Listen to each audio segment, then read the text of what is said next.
The departing and returning nobleman.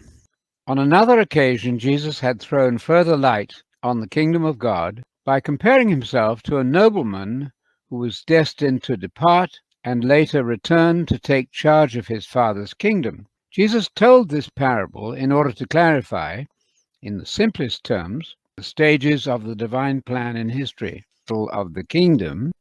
His audience, many of whom had accepted his claim to messiahship, very reasonably expected, and I quote, that the kingdom of God was going to appear immediately. Luke 19, verse 11. Luke's account leaves us in no doubt that the kingdom of God under discussion was a kingdom based on Jerusalem, and the geographical proximity of the king to the capital prompted the excitement that the hopes of the prophets and the nation were now finally to be realized. The parable which followed was to teach the lesson that the kingdom was not to appear immediately. That it would appear eventually was not in question. Moreover, its appearance would mean the destruction of Jesus' enemies, and I quote, "These enemies of mine, who did not want me to reign over them, bring them here and slay them in my presence." Luke 19, verse 27. Not for one moment did Jesus suggest that the people had misunderstood the nature of the kingdom, or that they should look only for a kingdom in the heart. By means of a simple story about the nobleman, he made it clear that the kingdom of God would not be publicly inaugurated until he returned from heaven after having received from the Father his royal authority. At his return, he would exercise his royal power by executing his enemies for refusal to submit to his sovereignty. Luke 19:27. At the same time, his faithful followers were to be rewarded for their productive service while the master had been absent by being put in charge of urban populations in the kingdom. Luke 19, verse 17.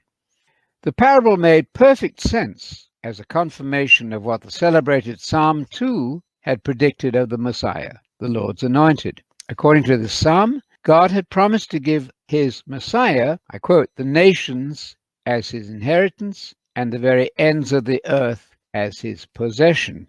That's verse 8 of Psalm 2. The king was to break them with an iron rod and shatter them like earthenware. Verse 9.